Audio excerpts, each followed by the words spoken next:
భూమిపై ఉండి చందమామ కథలు చెప్పుకోవటం కాదు, చంద్రుణ్ణి పలకరించి వచ్చి కథలుగా చెప్పుకోవాలి. సైంటిస్టుల వరుస పరిశోధనలు ఇలానే అనిపిస్తున్నాయి. చంద్రుడిపై అన్వేషణను మరింత విస్తరించేందుకు ప్రపంచ దేశాలు వరుసగా ప్రతిష్టాత్మక ప్రాజెక్టులు చేపడుతున్నాయి. ఇందులో భాగంగా రష్యా ఓ అడుగు ముందుకేస్తే తామే ముందొస్తామని అంటోంది అమెరికా. 10 ఏళ్లలో చంద్రుడిపై న్యూక్లియర్ పవర్ ప్లాంట్ నిర్మించేందుకు రష్యా రెడీ అవుతుంటే 5 ఏళ్లలోనే అందుబాటులోకి తెస్తామంటోంది అమెరికా. అసలు ఎందుకీ పోటీ? చందమామ మీద న్యూక్లియర్ ప్లాంట్ ఎందుకు? చంద్రుడిపై న్యూక్లియర్ పవర్ ప్లాంట్ నిర్మాణం.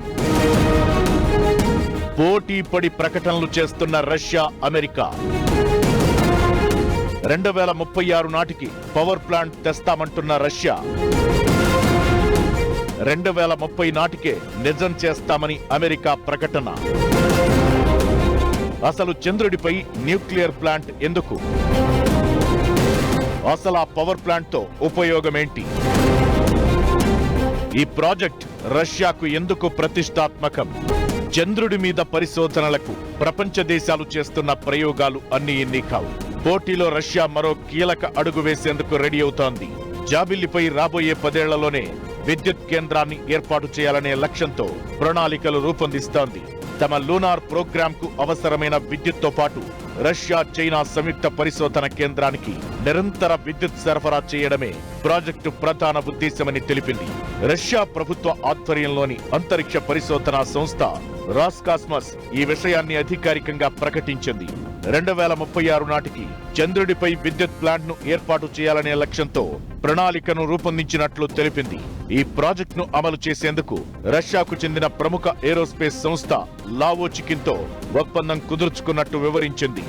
ఈ విద్యుత్ కేంద్రం ద్వారా చంద్రుడిపై పనిచేసే రోవర్లు, అబ్జర్వేటరీలు, భవిష్యత్తులో ఏర్పాటు చేయనున్న పరిశోధనా కేంద్రాలకు అవసరమైన శక్తిని అందించాలన్నది రష్యా లక్ష్యంగా పెట్టుకుంది. రష్యా, చైనా కలిసి చంద్రుడిపై సంయుక్తంగా పరిశోధనా కేంద్రాన్ని ఏర్పాటు చేయాలని ఇప్పటికే నిర్ణయం తీసుకున్నాయి. అయితే ఇప్పుడు ఆ కేంద్రానికి అవసరమైన మౌలిక వసతుల్లో విద్యుత్ సరఫరా కీలక పాత్ర పోషించనుంది. అందుకే ఈ విద్యుత్ ప్రాజెక్టుకు అత్యంత ప్రాధాన్యం ఇస్తున్నట్లు రాస్కాస్మస్ తెలిపింది. చంద్రుడిపై దీర్ఘకాలిక పరిశోధనలకు, అక్కడ మానవ కార్యకలాపాలు సాగించేందుకు స్థిరమైన విద్యుత్ అవసరమని నిపుణులు అభిప్రాయపడుతున్నారు. అయితే విద్యుత్ కేంద్రం స్వరూపం ఏంటన్న దానిపై క్లారిటీ రావాల్సి ఉంది.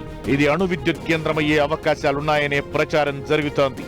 చంద్రుడిపై సౌర విద్యుత్తో పాటు అణు విద్యుత్ వినియోగంపై కూడా పలు దేశాలు పరిశోధనలు చేస్తున్నాయి. అయితే ఈ అంశంపై రష్యా సంస్థ నుంచి ఇప్పటి వరకు అధికారిక ప్రకటన రాలేదు. ప్రాజెక్టు రూపురేఖలు, భద్రతా అంశాలు, సాంకేతిక సవాళ్లపై మరిన్ని వివరాలు బయటపెట్టాల్సిన అవసరముంది. అంతరిక్ష పరిశోధనల్లో ఒకప్పుడు టాప్ లో నిలిచిన రష్యాకు గొప్ప చరిత్ర ఉంది. 1961లోనే వ్యోమగామి యూరీ గగారిన్ ను అంతరిక్షంలోకి పంపి ప్రపంచాన్ని ఆశ్చర్యపరిచింది. ఆ ఘనతతో అంతరిక్ష రంగంలో రష్యా పేరు చెరగని ముద్ర వేసింది. అయితే గత కొన్ని దశాబ్దాలుగా అమెరికా, చైనా లాంటి దేశాలతో పోలిస్తే రష్యా కాస్త వెనకే ఉండిపోయినట్లు కనిపిస్తోంది. ఈ మధ్య చేపట్టిన కొన్ని ప్రయోగాలు ఆశించిన ఫలితాలు ఇవ్వలేదు. 2023 ఆగస్టులో రష్యా ప్రతిష్టాత్మకంగా చేపట్టిన లూనా 25 మిషన్ చంద్రుడిపై సాఫ్ట్ ల్యాండింగ్ కు ముందే ఫెయిల్ అయింది. ఈ ఘటన రష్యా అంతరిక్ష ప్రోగ్రాంపై విమర్శలకు దారితీసింది. ఇకటు ఒకప్పుడు రష్యాకు మాత్రమే ప్రత్యేకంగా ఉన్న అంతరిక్ష వాహనాల ప్రయోగ విధానాన్ని పూర్తిగా మారుస్తూ మస్క్ విప్లవాత్మక మార్పులు తీసుకొచ్చాడు. స్పేస్ ఎక్స్ ధాటికి రష్యా వెనకబడిపోయింది. ఇలాంటి తరుణంలో అంతరిక్ష పరిశోధనల్లో మళ్లీ సత్తా చాటేందుకు, చంద్రుడిపై తమ ఉనికిని బలపరిచేందుకు రష్యా సరికొత్త వ్యూహాలతో ముందుకు సాగుతోంది. చైనా, రష్యా మాత్రమే కాదు, అమెరికా కూడా చంద్రుడిపై అణు రియాక్టర్ ఏర్పాటు చేయాలనే లక్ష్యంతో ముందుకు సాగుతోంది. 2036 రష్యా టార్గెట్ పెట్టుకుంటే అమెరికా మాత్రం 2030 ఆర్థిక సంవత్సరం తొలి త్రైమాసికానికే న్యూక్లియర్ ప్లాంట్ ఏర్పాటు చేయాలని నిర్ణయించుకుంది. 2030 నాటికి చంద్రుడిపై 100 కిలోవాట్ల విద్యుత్ వ్యవస్థను ఏర్పాటు చేయాలన్నది నాసా లక్ష్యంగా పెట్టుకుంది. చంద్రుడిపై ప్రయోగాల విషయంలో చైనాతో పోటీలో ఉన్నామని, మరింత దూకుడు చూపించాల్సిన అవసరముందని, చంద్రుడిపై జీవనాన్ని కొనసాగించడానికి, అక్కడి నుంచి మనుషులను అంగారక గ్రహానికి పంపడానికి శక్తి అత్యంత అవసరమని నాసా అంటోంది. అమెరికా, చైనా, రష్యా మాత్రమే కాదు, ప్రైవేట్ రంగం కూడా అంతరిక్ష పరిశోధనల్లో దూసుకెళుతోంది.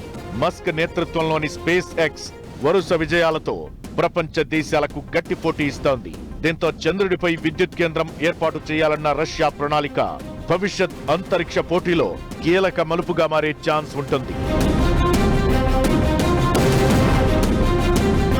వివిధ దేశాలు చేస్తున్న ప్రయోగాలతో రాబోయే రోజుల్లో చంద్రుడిపై గోల్డెన్ రష్ స్టార్ట్ అయ్యే ఛాన్స్ ఉందని స్పేస్ సైంటిస్టులు అంచనా వేస్తున్నారు. భూమిపై అరుదుగా లభించే హీలియం-3 అనే ఐసోటోప్ చంద్రుడిపై దాదాపు 10 లక్షల టన్నులు ఉండొచ్చనే లెక్కలు వినిపిస్తున్నాయి. అలాగే స్మార్ట్ ఫోన్లు, కంప్యూటర్లు, ఆధునిక సాంకేతికతల్లో ఉపయోగించే అరుదైన లోహాలు కూడా చంద్రుడిపై ఉన్నాయి. స్కాండియం, ఇట్రియంతో పాటు 15 ల్యాంథనైడ్లు ఉన్నాయని ఇప్పటికే పరిశోధనల్లో తేలింది. గెలిచిన ప్రతి ఒక్కరికి కాదు, ముందు గెలిచిన ఒక్కరికే ఆధిపత్యం. చంద్రుడిపై ప్రయోగాల విషయంలో చైనా, రష్యా, అమెరికా మధ్య పోటీ కనిపిస్తున్న వేళ వినిపిస్తున్న చర్చ ఇది. అణు విద్యుత్ కేంద్రం నిర్మాణంపై ఆ దేశాలు ఎందుకంత సీరియస్ గా ఉన్నాయి? అసలు చంద్రుడిపై న్యూక్లియర్ ప్లాంట్ నిర్మాణం అనేది సాధ్యమేనా? అంతర్జాతీయ చట్టాలు ఏం చెప్తున్నాయి? ఎలాంటి నిబంధనలు ఉన్నాయి? ఓవైపు చైనా, రష్యా, మరోవైపు అమెరికా. జాబిల్లిపై న్యూక్లియర్ ప్లాంట్ తగ్గేదేలే. ఈ దేశాలకు ఎందుకింత పట్టుదల?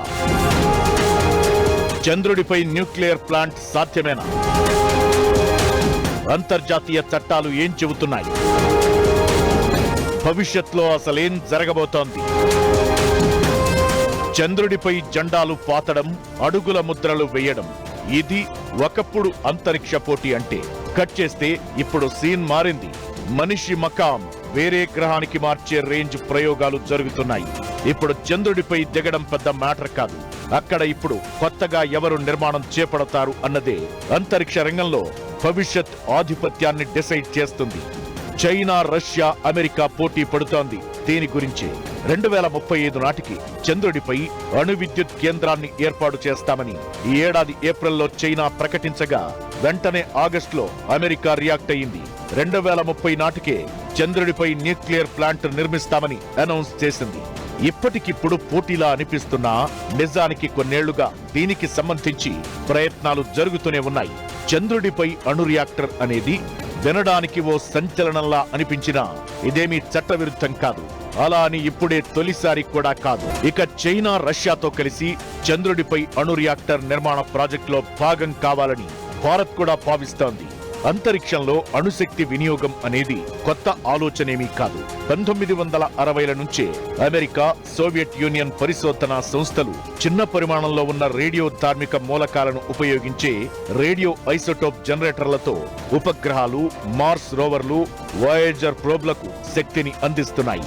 1992లో అంతరిక్షంలో అణుశక్తి వనరుల వినియోగానికి సంబంధించి ఓ తీర్మానానికి ఐక్యరాజ్య సమితి ఆమోదించింది.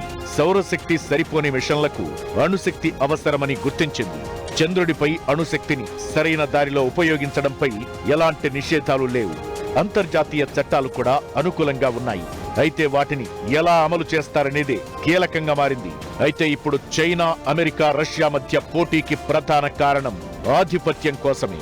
మొదట విజయం సాధించే దేశం చంద్రుడిపై ఉనికితో పాటు కీలక విషయాలని నిర్ణయించే స్థితిలో ఉంటుంది. చంద్రుడికి వాతావరణం లేదు. అక్కడ వరుసగా 14 రోజులు చీకటి ఉంటుంది. కొన్ని షాడో క్రేటర్లలో అయితే ఎప్పటికీ సూర్యకాంతి పడదు. దీంతో పూర్తిగా సౌరశక్తిని నమ్ముకోవడం కరెక్ట్ కాదు. అయితే చిన్న అణు రియాక్టర్ 10 ఏళ్లకు మించి పనిచేస్తాయి. ఇక అటు చంద్రుడి మీద అణు రియాక్టర్ నిర్మించడమంటే ఆ ప్రాంతంలో దేశ ఉనికిని బలపరచడమే. ఇది చంద్రుడి దక్షిణ ధ్రువం లాంటి వనరులు సమృద్ధిగా ఉన్న ప్రాంతాల్లో మరింత కీలకంగా మారుతుంది. అక్కడ శాశ్వతంగా నీడలోని క్రేటర్లలో మంచు ఉండే ఛాన్స్ ఉంది. ఈ ప్రాంతాలు శాస్త్రీయంగా కీలకమే కాదు, భౌగోళిక రాజకీయంగానూ సెన్సిటివ్. చాలా దేశాలు అక్కడ పరిశోధనలు చేయాలని, స్థావరాలు నిర్మించాలని కోరుకుంటున్నాయి. అలాంటి చోట్ల ముందుగా మౌలిక వసతులు నిర్మించడం ద్వారా ఓ రకంగా మిగతా దేశాలపై ఆధిపత్యం లభించినట్లే అవుతుంది. ఇదంతా ఎలా ఉన్నా చంద్రునిపై అణు విద్యుత్ కేంద్రం ఏర్పాటు మాటల్లో చెప్పినంత ఈజీ ఏం కాదు. తొలి దశలో మనిషి ప్రమేయం లేకుండా చంద్రునిపై అణు ప్లాంట్ స్థాపన ప్రయత్నాలు పూర్తి ఆటోమేటెడ్ పద్ధతిలో సాగుతాయి. ఇందుకోసం ప్రధానంగా రోబోలను రంగంలోకి దింపి వాటి సాయంతో పని నడిపిస్తారు. స్పేస్ టెక్ బోట్ పేరిట అణు విద్యుత్తో నడిచే వ్యోమనౌకను అభివృద్ధి చేసే యోచనలో రష్యా ఉంది. ఇందులో భారీ అణు రియాక్టర్తో పాటు హై పవర్ టర్బైన్లు కూడా ఉంటాయి. విద్యుత్ కేంద్రం నిర్మాణానికి అవసరమైన సామాగ్రిని చంద్రునిపైకి దాని ద్వారా పంపుతారు. నిర్మాణ క్రమంలో వెలువడే అంతరిక్ష వ్యర్థాలను ఇది శుద్ధి చేస్తుంది. చంద్రుడిపై న్యూక్లియర్ పవర్ ప్లాంట్ నిర్మాణంలోని సాంకేతిక సమస్యలను అధిగమించడంలో రష్యా, చైనా బిజీగా ఉన్నాయి. ఇక న్యూక్లియర్ పవర్ ప్లాంట్ ను ఎప్పటికప్పుడు కూల్ చేయడం చాలా సవాళ్లతో కూడుకున్న వ్యవహారం. మరి ఈ రేసులో ఎవరు పై చేయి సాధిస్తారు, అంతరిక్ష చరిత్రలో ఎవరు కొత్త రికార్డ్ క్రియేట్ చేస్తారనేది ఆసక్తి రేపుతోంది.